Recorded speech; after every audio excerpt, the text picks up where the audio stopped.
Alleluia, Christ is risen. Christ is risen indeed. Alleluia. Again, it's so great to have you here on this Easter, to be a part of the celebration with you on this day of joy and rejoicing. This day when many of us gather with families and take part in feasts.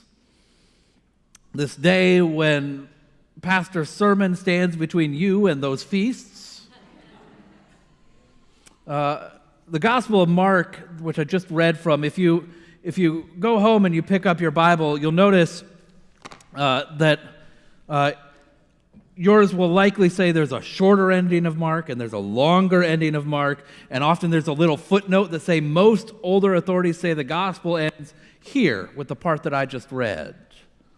That is, the angel says to these women as they walk into the tomb, he's not here for he's risen. Go and tell Peter and the rest of the disciples.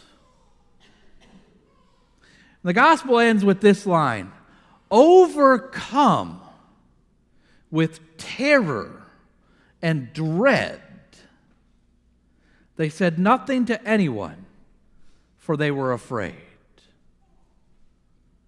The end.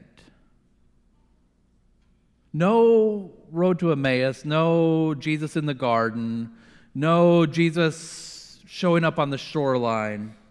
Just that. They were terrified and afraid.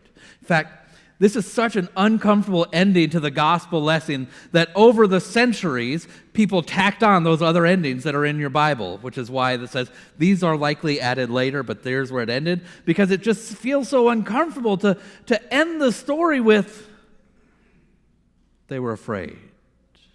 They were terrified. I mean, of course, we know how the story ends, right? We know what happens after they are terrified. But put yourself in their shoes for a moment. On Friday, this teacher that they had been following and spending their lives with for 3 years is arrested. They were, on Sunday, a part of a movement that comes into Jerusalem rejoicing and with crowds and an expectation that Jesus will likely drive out the Romans.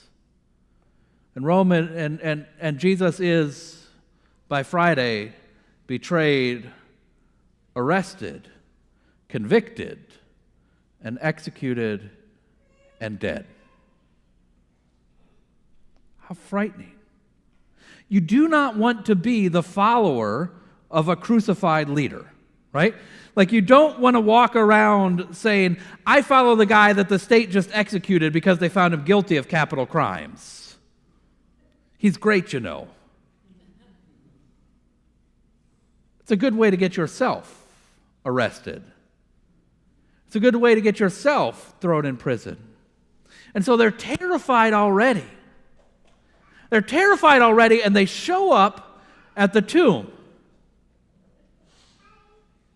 And they walk in, and they look around, and they see this weird guy who says simply, he ain't here.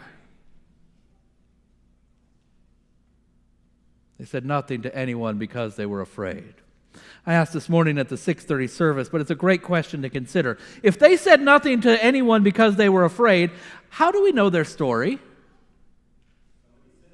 Somebody said something. By the time that we get this gospel, we know that they told someone because we're reading their story. We know that they overcame their fear because they told their story. But it ends here at this moment where they are afraid. Because in the first century when this gospel is written, Christians are in this weird place. They're a third thing. For the Romans, they're too Jewish. And so they find themselves in trouble with the Romans, oftentimes arrested. Peter and Paul were just executed in Rome not long ago before this. But to the Jews, they're too Christian, too Roman, too Gentile to be Jewish. So they're neither one thing nor the other. They're stuck in the middle. Think about being stuck in the middle. I think of my friends in the land of Jesus' birth, in Bethlehem today. Sammy, who runs a tea shop in Bethlehem. Sammy's a Christian. His tea shop is just down the road from the Church of the Nativity. Everybody stops at Sammy's tea shop. Everybody's been there. It's a great place. Sammy has lived in Bethlehem with his family for generations. Everyone in town knows him. But in talking with him, you realize that to the Israelis, he's just another Arab. Right? Subjected to all of being an enemy of the state as Arabs are viewed by the Israelis. But to his Arab neighbors, he's a Christian, not a Muslim. He is neither one thing nor the other. He's caught in the middle between the two, as are all of the Palestinian Christians who live in that land right now. We're very aware of what's happening in Israel over the last year, 2 years, and those who are in that place, but especially our Christian siblings in that land, who are mostly Palestinian, are caught in the middle between the two. Sometimes we live caught in the middle.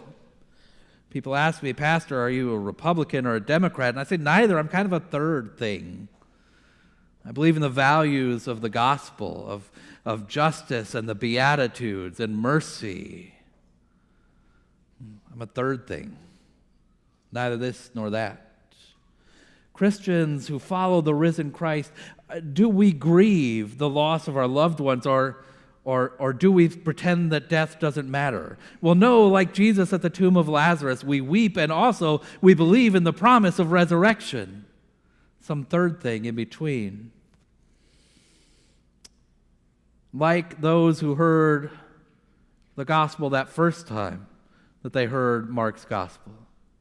Sometimes our world is frightening for those of us who live in the third thing.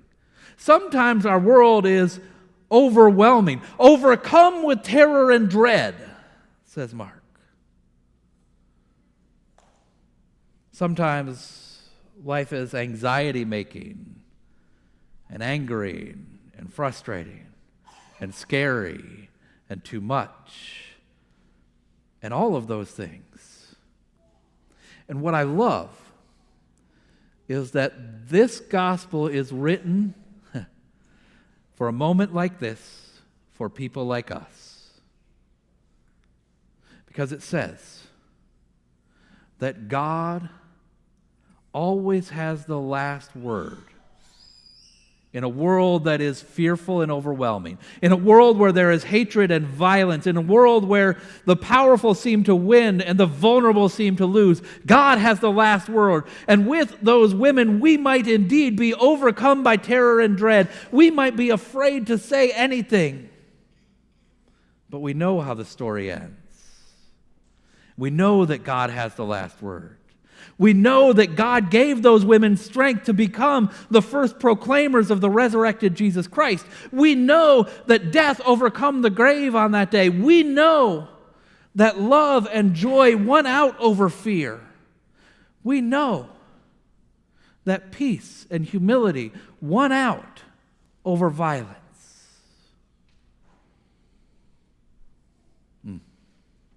We know that God has the last word for each of us. We come from different places as we gather on Easter Sunday. We carry different things with us on Easter Sunday. Some of us are carrying grief and the sadness of the loss of a loved one. Some of us are carrying worries over friends with illnesses. Some of us are wound up by the state of the world or our nation. Some of us are struggling to carry addictions or fighting against mental illnesses. Whatever it is we are carrying, know that God has the last word, that hope has the last word, that new life has the last word, and that the God who brought victory through death, light from the valley of the shadow of death, new life from the grave, is the one who speaks hope into your life today.